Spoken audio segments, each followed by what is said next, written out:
요한복음 16장 16절로 24절 말씀입니다.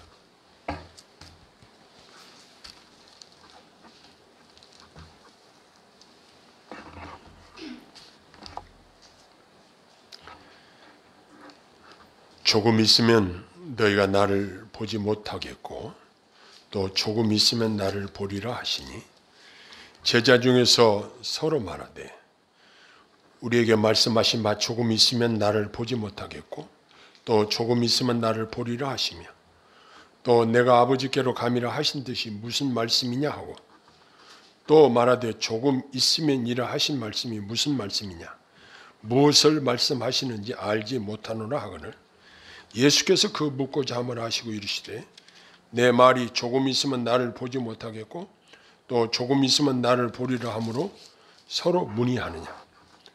내가 진실로 진실로 너희에게 이르노니 너희는 곡하고 애통하겠으나 세상은 기뻐하리라. 너희는 근심하겠으나 너희 근심이 도리어 기쁨이 되리라. 여자가 해산하게 되면 그때가 이르렀으므로 근심하나 아기를 낳으면 세상에 사람 난 기쁨으로 말미암아 그 고통을 다시 기억하지 아니하느니라. 지금은 너희가 근심하나 내가 다시 너희를 보리니 너희 마음이 기쁠 것이요 너희 기쁨을 빼앗을 자가 없으리라. 그날에는 너희가 아무것도 내게 묻지 아니하리라. 내가 진실로 진실로 너희에게 이르노니 너희가 무엇이든지 아버지께 구하는 것을 내 이름으로 주시리라. 지금까지는 너희가 내 이름으로 아무것도 구하지 아니하였으나 구하라 그리하면 받으리니 너희 기쁨이 충만하리라. 아멘.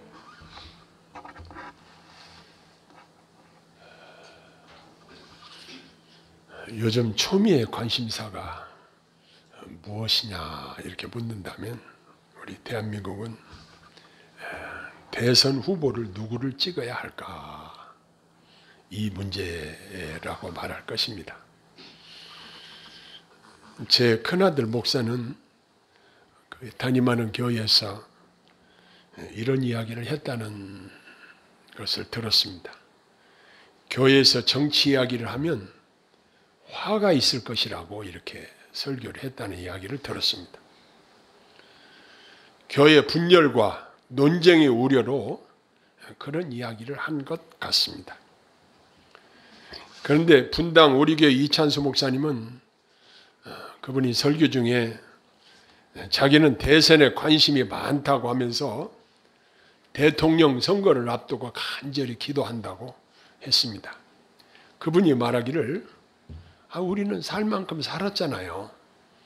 이것저것 다 해주겠다 하는 공약 많이 하는 후보도 눈여겨보아야 하겠지만 저의 관심은 다음 세대에게 누가 유익한가를 생각하며 좋은 대통령이 선출되어 정말 이 나라에 우리도 잘 살아야 하겠지만 다음 세대가 복을 받는 그런 지도자가 나오기를 원합니다. 이런 이야기를 하는 것을 제가 들었습니다. 저도 공감을 합니다. 교회는 보수도 진보도 여당도 야당도 다 나올 수 있는 것입니다. 교회 안에는 이러한 문제로 마음의 상처를 받거나 나누어지면 안 된다는 생각을 합니다. 이제 우리 성도님들이 또 우리 국민들이 정치 수준이 상당히 높아 있습니다. 그래서 이제 우리들은 기도하고 분별해보고 좋다고 생각하는 후보자에게 표를 주면 되는 것입니다. 중요한 것은 내가 지지하는 사람이 되지 않았다고 해서 우울해할 것도 없습니다. 역사의 주인이신 하나님께서 선히 인도하실 것을 믿고 우리에게 주님이 부탁하신 것은 항상 믿음으로 마음의 기쁨과 평안을 누리면서 살기를 원하신다는 사실입니다. 제 생각에는 행복한 사람은 먼저 마음의 상태가 기뻐하는 상태로 살아가는 사람이라 이렇게 생각을 합니다. 기쁨은 성경에서 중요한 덕목 중에 하나로 강조하고 있는 말씀입니다. 기쁨은 이 사전적인 의미를 보면 마음의 흐뭇함, 즐거움 이런 것을 말한다고 하는데, 성경은 특히 마음의 거룩한 기쁨을 반복해서 말씀하고 있습니다. 구약 성경에서는 기쁨의 제1 목표는 하나님이어야 한다는 것을 우리에게 가르쳐주고 있습니다. 느헤미야 8장 10절 하반절에 보면 여호와로 인하여 기뻐하는 것이 너희의 힘이니라, 이렇게 말씀하셨습니다. 신약 성경에서는 우리 성도님들 모두가 가져야 될 마음에 하나님 나라에 대한 기쁨을 가지고 살아야 될 것을 말씀하고 있습니다. 이 기쁨은 어떤 핍박, 어떤 누구도 방해할 수 없는, 이 기쁨은 성령의 열매의 특징 중에도 들어가는 아주 귀한 복인 것입니다. 특히 바울 사도는 주 안에서 기뻐하는 것을 강조하면서 인간의 말로 다 표현할 수 없는 영광스러운 기쁨을 가지고 살 것을 권하는데, 빌립보서 4장 4절에 보니까 주 안에서 항상 기뻐하라, 내가 다시 말하노니 기뻐하라, 이렇게 명령을 합니다. 성경에 같은 말을 반복해서 사용할 때는 강조적인 의미가 있습니다. 이렇게 반복해서 기뻐하라고 명령하실 때는 이것이 얼마나 중요한 것인가를 우리로 생각나게 합니다. 오늘 읽은 본문에서 예수님은 제자들을 향해서 이런 이야기를 하셨습니다. 조금 있으면 너희가 나를 보지 못하겠고 또 조금 있으면 나를 보리라, 이렇게 말씀하셨습니다. 여기서 조금 있으면 너희가 나를 보지 못하리라는 말씀은 주님이 십자가에 죽으실 것을 염두에 두고 하시는 말씀으로 우리는 다 같이 그렇게 생각하고 있습니다. 그런데 또 조금 있으면 나를 보리라고 하신 말씀은 다양한 견해가 있습니다. 여기서 부활하신 예수님을 만나 뵙는 일이나 또한 성령님의 임재를 경험하는 것은 이제 그 주님의 다시 보리라 하는 것, 부활, 성령 강림, 주님의 재림, 다양한 해석들을 할 수 있는데, 이라는 것은 믿음이 없는 사람들에게는 수용하기 힘든 이야기일 것입니다. 그런데 부활하신 주님을 만난 제자들은 그 약속의 말씀이 이루어졌다는 것을 알고 담대하게 복음을 전하며 주님을 위해서라면 죽음도 두려워하지 않고 열심으로 주의 복음을 증거했다는 사실을 성경이 증거하고 있습니다. 예수님의 말씀을 들은 제자들은 아니 우리 선생님이 지금 무슨 말씀을 하고 계시는지 잘 몰랐습니다. 확실하게 감을 잡지 못하고 있었습니다. 예수님은 성부 하나님께로부터 보내심을 받았고 이 세상에 오셔서 할 일을 마치시고 당연히 아버지께로 돌아가시게 되는 것을 제자들은 이해하지 못하고 있었습니다. 제자들이 예수님의 말씀을 바로 이해하지 못했던 것도 그들이 성령님의 조명을 아직 받지 못했지 않았는가, 이런 생각을 하기도 합니다. 성령께서는 오늘날 우리들에게도 하나님의 일을 잘 깨닫게 하시고 우리가 믿음을 갖도록 도우시는 분이 바로 성령님이십니다. 이에 대해서 20절에 예수님께서는 주님의 죽음에 대해서 제자들이 큰 근심에 잠길 것을 예고하셨습니다. 사랑하는 예수님이 이 세상을 떠나신다는 것은 제자들의 입장에서 보면은 슬퍼하고 근심하는 것이 마땅합니다. 그러나 그들이 주님이 미리 약속하신 것 전체를 바로 알고 있었더라면 슬퍼하거나 근심하지 않았을 것입니다. 주님의 약속의 말씀을 믿음으로 붙들고 사는 자들은 우리 앞에 펼쳐지는 상황이 아무리 긴박하고 절망적으로 보일지라도 불안해하거나 염려하지 않습니다. 믿음의 눈으로 본다면 절망은 없습니다. 주님께서 하신 약속의 말씀을 굳게 붙잡아야 될 이유인 것입니다.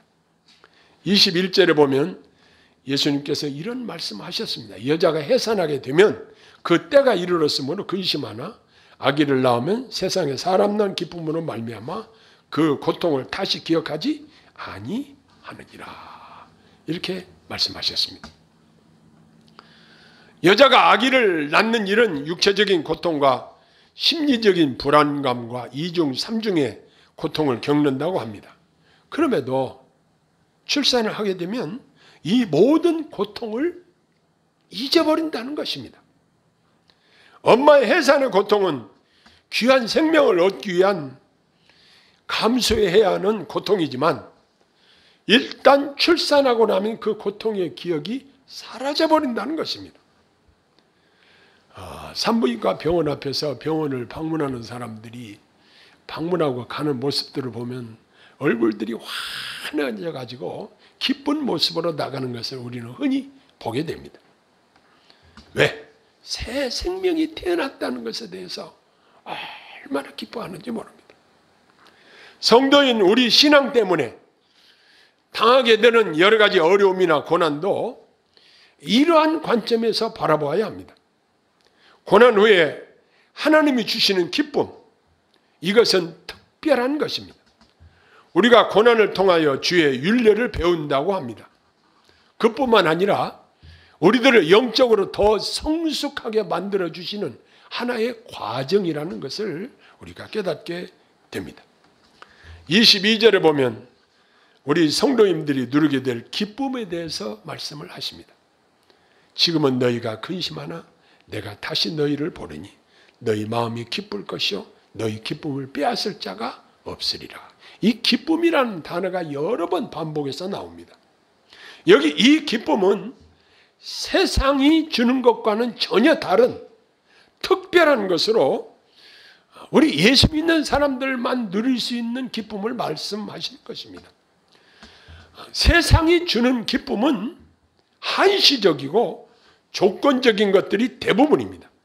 그러나 예수님으로 인한 기쁨은 영원한 기쁨입니다. 예수님은 우리의 기쁨의 근원이 되십니다. 사도 바울은 옥중에서 편지를 쓰면서 이런 말씀을 하셨습니다. 주 안에서 항상 기뻐하라. 내가 다시 말하노니 기뻐하라.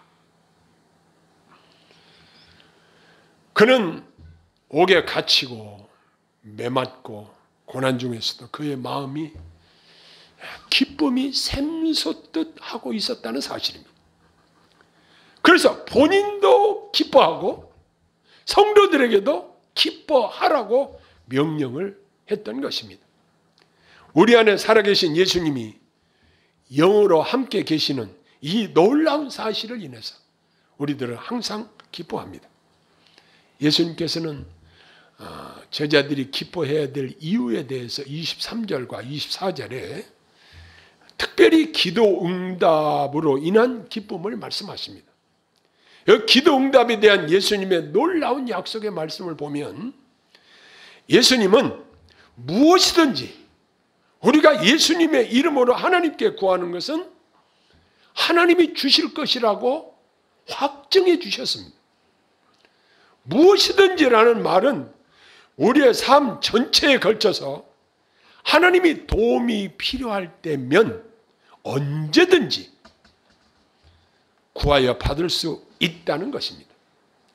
요즘 여러 가지 악재로 말미암아 사람들이 많은 근심과 염려를 하게 됩니다. 그러나 염려하는 대신에 염려할 시간에 주님께 기도로 아뢰십시다. 모든 염려를 주님께 믿음으로 맡겨버리십시다. 저는 이 맡겨버린다는 이 용어를 강의집에서 보면 주님께 던져버린다. 주님께 던져버린다는 표현으로 이렇게 해석하는 분들도 있었습니다. 제가 시골에 집을 하나 지면서 한식집을 짓는데 그 지붕에 흙을 많이 얹었습니다. 연자를 걸고 그 위에 이제 흙이 빠지지 않도록 엮어서 그 위에 흙을 많이 올려요. 먼저는 진흙을 올리고 그 다음에는 마른 흙을 올려서 수평을 잡아가지고 그 위에다 기와를 놓습니다. 그런데 중간중간에 서서 던지는 것을 받아서 갖다 놓습니다. 내가 흙을 받았으면 그걸 위로 던져버립니다. 만약에 안 던지고 가만히 있으면 아마 흙 속에 묻혀버릴 거예요. 계속 던져버립니다. 우리에게 짐을, 근심의 짐을, 염려의 짐을 주님께로 던져버리는 것입니다.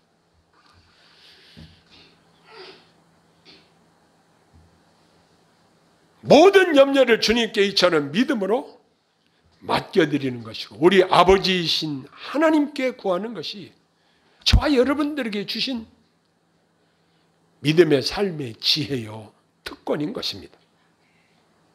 하나님께서는 우리가 기도로 맡겨드리는 모든 기도의 내용을 다 들으시고 적절하게 응답하실 것입니다. 이제 이 기도의 특권을 항상 효과적으로 사용해야 합니다. 성령께서는 이렇게 우리에게 권면하시는데 무시로 성령 안에서 기도하라고 말씀하십니다. 그 결과 기도 응답을 받게 되잖아요. 그러면 내 안에 기쁨이 충만하게 되는 거예요. 이 기도 응답은 교회 어느 특정인에게만 주시는 것이 아닙니다.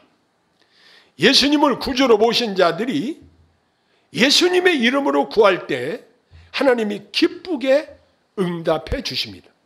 기도 응답을 받을수록 기도하는데 더 재미가 붙고 힘을 얻게 됩니다. 제가 많이 살진 않았지만 뒤돌아보면 무엇으로 살았느냐고 누가 물으면 하나님이 제 기도에 응답해 주심으로 지금까지 놀라운 은혜 가운데 살았다고 간증할 것이 얼마나 많은지 모릅니다. 그런데 목사가 되기 전에 더 많은 기도 응답을 체험하면서 살았어요. 우리 사랑하는 성도님들께서 오해하는 것들이 있어요. 아니, 하나님이 나 같은 사람의 기도를 들어주실까? 내가 하나님의 뜻대로 제대로 살지 못하는데 내가 이 모양 이 꼴인데 하나님이 내 기도를 들어주실까? 이렇게 불신하는 사람들이 있습니다. 그런데 하나님께서는 내 행위를 보고 내 공로를 보고 내 잘생긴 것을 보고 내 사회적 지위를 보고 기도를 들어주시는 것이 아닙니다. 분명한 것은 예수님이 응답을 약속하신 것은 딱 한 가지입니다. 내 이름으로. 그렇습니다. 예수님의 이름으로 기도할 때에 하나님께서 그 기도에 응답해 주신다고 약속하셨습니다. 그리고 하나님이 우리 기도에 응답하시는 것은 내가 이뻐서 응답해 주시는 것이 아니고 예수님을 보고 하나님이 응답해 주시는 것입니다. 어떤 분은 나는 기도를 다른 사람들처럼 유창하게 잘 못해요 라고 하시는 분들이 있어요. 그러나 우리 하나님께서는 유창한 기도만 들으시는 것이 아닙니다. 기도는 연설이 아니기 때문입니다. 하나님은 우리의 신음소리에도 응답을 하십니다. 어떤 때는 기도할 수도 없어서 끙끙거리기만 해도 우리 하나님께서는 그 신음소리도 응답해 주시고 도와주시는 분이 우리 하나님이십니다. 그 이유는 무엇일까요? 우리를 사랑하시기 때문이라는 사실입니다. 이렇게 기도의 응답을 받을 때 우리 마음이 기쁨이 충만하게 되는 것입니다. 시편 37편 4절에 이러한 말씀이 있습니다. 또 여호와를 기뻐하라. 그가 내 마음의 소원을 이루어 주시리라. 반대로 한번 생각해 볼까요? 내 마음의 소원을 이루어 주신다. 어떻게 하면? 여호와를 기뻐하면. 바로 소원 성취의 비결이 여호와를 기뻐하는 데 있다는 이 큰 비밀을 시인은 성령의 도우심으로 깨달아서 이제 글로 옮겨놓은 것입니다. 신약성경의 베드로 사도는 베드로전서 1장 6절에 그러므로 너희가 이제 여러 가지 시험으로 말미암아 잠깐 근심하게 되지 않을 수 없으나 오히려 크게 기뻐하는도다 그랬습니다. 우리가 이 땅에서는 사는 동안 여러 가지 시험을 통해서 잠깐 근심해야 될 일들이 많이 있다는 것입니다. 그러나 오히려 크게 기뻐하게 도우신다는 사실입니다. 우리가 처한 현실은 세계 정세를 보면 우크라이나를 침공한 러시아 때문에 기름값이 오르고 따라서 다른 물가도 오르고 살기가 더욱 힘들어질 것이라고 전망을 합니다. 거기다 설상가상으로 또 러시아 푸틴이 핵무기를 사용할 것을 생각하다는 이야기로 그렇게 되면 세계 3차 대전이 일어나지 않을까 사람들이 염려를 하고 있습니다. 우리나라도 언제 무슨 일이 일어날는지 모릅니다. 북한은 계속 미사일 도발 행위를 거듭하고 전염병이 하루에도 수십만 명씩 확진자가 나오고 너무 많이 나오니까 사망자도 200명이 넘더라고요. 그뿐만 아니라 강원도와 경북 지역의 초대형 산불 아주 비상 상황이 되었습니다. 이 세상에는 진정한 평안과 소망이 없습니다. 언제 우리에게 무슨 일이 닥칠지 모르는 이 세상에서 우리가 살고 있습니다. 그런데 뭐 염려하지 말라고? 근심하지 말라고? 이 말이 가당키나 하냐고 이의를 제기할 수도 있습니다. 어떻게 기뻐할 수 있느냐고 말할 수 있습니다. 그러나 예수님이 우리를 위해서 준비하신 하나님 나라를 소망하면서 하나님을 항상 기뻐하면서 우리 마음 상태가 항상 기뻐하는 마음으로 행복을 유지하면서 사시기를 간절히 바랍니다. 기도하겠습니다. 하나님 아버지, 우리가 기뻐할래야 이 세상을 바라보면 많은 염려와 근심거리가 우리 앞에 놓여 있습니다. 그러하오나 내주하시는 성령님 인하여 기뻐하고 하나님 나라를 바라보고 기뻐하며 기도 응답을 체험하며 기뻐하게 하시고 하나님께 큰 영광과 감사와 찬양을 돌려드리며 살게 하옵소서. 그리함으로 말미암아 주의 백성들이 기도 응답을 통해서 하나님께로부터 주시는 천상의 기쁨을 누리며 살게 하여 주옵소서. 예수님 이름으로 간절히 기도하옵나이다. 아멘.